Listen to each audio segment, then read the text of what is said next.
Hi guys, this is vf.miniatures Warhammer Tactics series, and today I would like to discuss the new prices for our beloved Necrons from the chapter-proof 2022 Munitorum Field Manual. So let's dive right in. As you can see, there are a lot of changes here. Games Workshop have finally realized that Necrons need some help, and here are the results. Both flavors of the melee destroyers have gone down by 5 points, they cost 30 points. Now, I'm still not convinced about the Ophidian destroyers. They seem like a good tactical choice, but they are too flimsy, too easy to kill, and even with the new price, I'm not sure that I would recommend to take them. Skorpeks, on the other hand, are still the workhorse of the army. They are one of your best melee units, and I recommend to have at least one full squad of them in each of your lists, no matter what you are going for. If it's melee or shooting, you should have at least one squad of those. And you should have Chronomancer in your army to protect them, because without the 5-up-and-1, they are far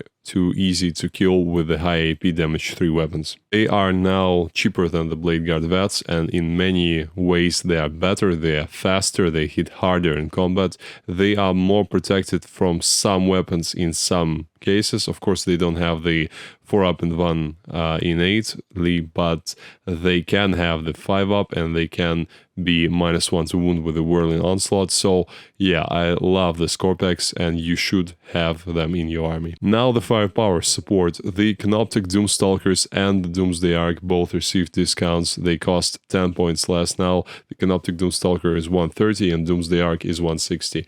I'm still not sure why you would take the Canoptek Doomstalker instead of the Doomsday Ark, even with the 30 points difference, because the Doomsday Ark has much longer range, much more anti-infantry shooting, quantum shielding, so the same 4-up-and-1 basically if you use the command point, or 5-up at least, and the permanent transhuman style rule. Considering how swingy the Necron weapons are with their D6 damage, D6 shots, and high AP that does not ignore the invulnerable saves like a very suspicious Tau railgun does, I think the new price is completely fair.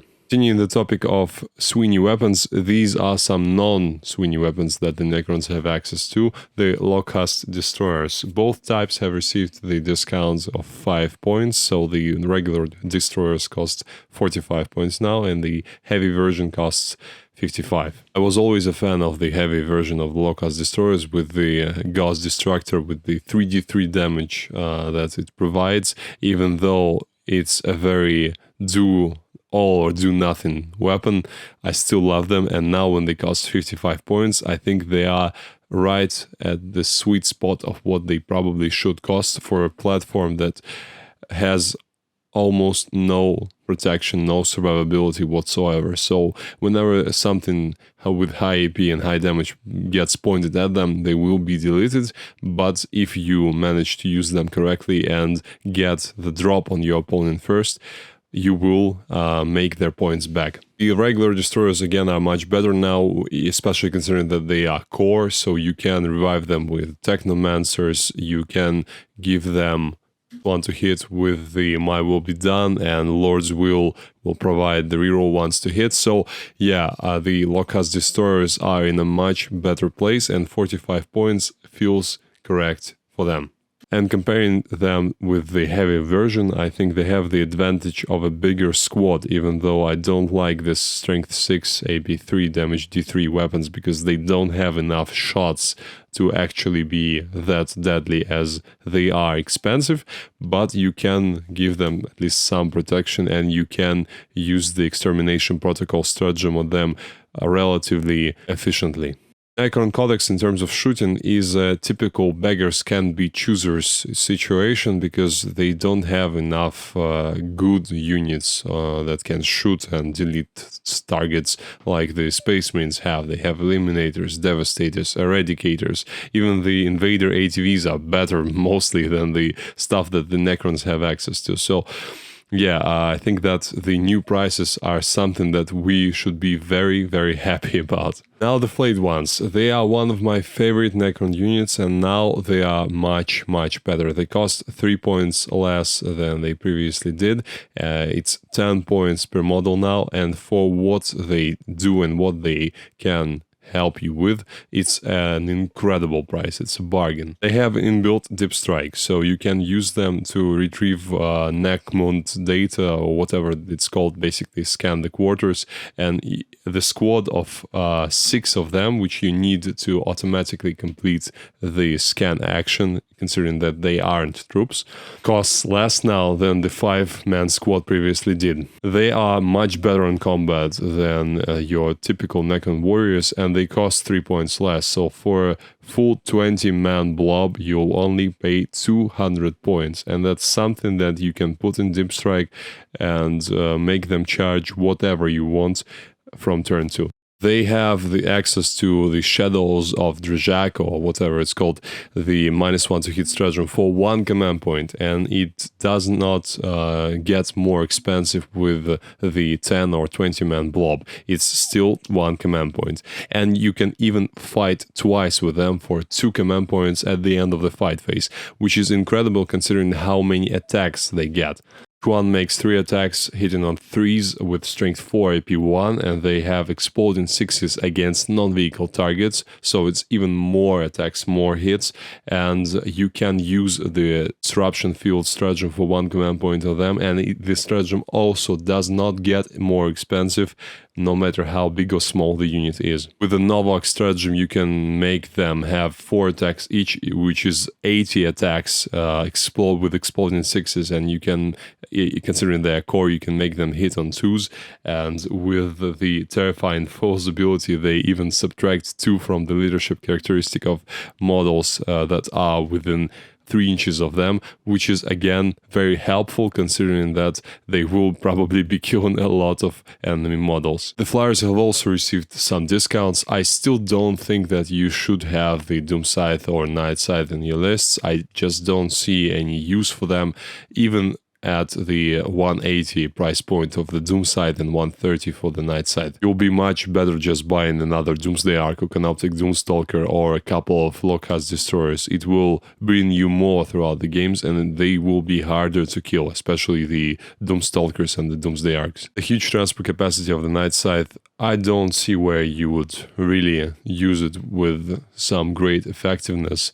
It's far too easy to just simply kill this flyer in the first turn if someone has a lot of good long range and tank firepower. Of course, you can imagine some strange combos with the prismatic dimensional breach stratagem that allows you to deploy a unit within 3 inches of the Night Scythe if that unit was in strategic reserves previously. It can be like a 10-man Lich Guard unit.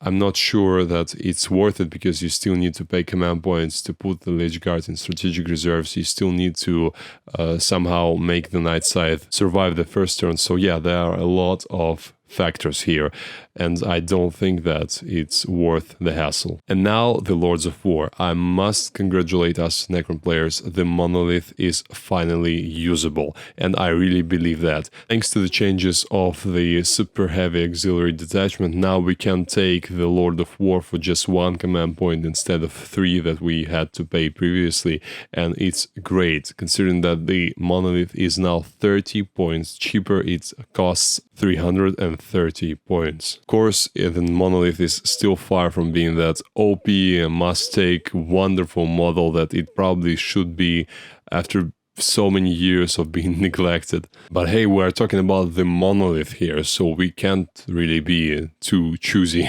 Obelisk costs the same now as the monolith, so 330 points. I totally agree with that because there are not so many reasons to take this model still in your lists. I would probably go for the monolith in most of the cases, even if I had both of these models in my collection. Obelisk's shooting is just not that great. It has no AP even when it's remained stationary, and the strength goes up to 8 and the damage goes up to 2, and you have 24 shots at strength 8, AP 0 and damage 2, with exploding 6s popping 2 extra hits.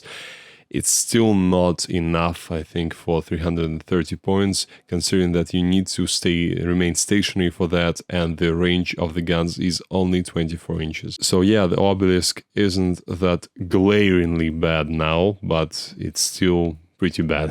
Tesseract Vault has also received a huge discount of 50 points, and now we have to pay only mere 450 points for it, but probably it's correct for a Citan that sits inside of a 30 wound, toughness 7, 4-up and 1, 2-up safe vault, and throws lightning at anything that it sees. At least 450 points feels like something that you may consider paying for a unit, and not just for like a casual game, maybe for a game where you actually planning to win. The Silent King is now 30 points cheaper at 420 points. I think it's a great model. It was a great model previously, and now it's even better with all those rerolls, buffs that it provides for the Necrons army, with all of the melee capabilities and the shooting firepower that it has. I'm really looking forward now to buying and painting one for my Necrons collection, and I will probably make a full review for this model when I test it out. Now, regarding the things that did not receive any discounts, and I think they probably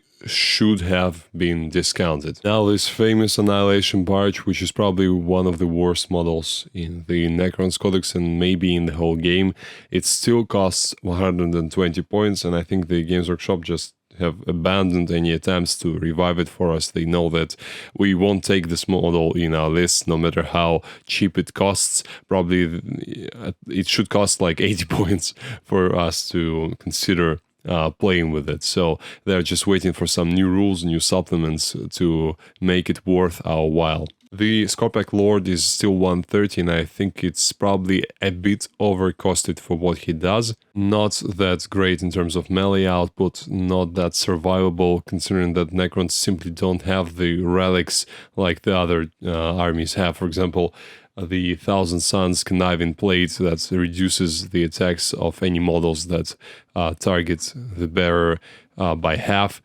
rounding up.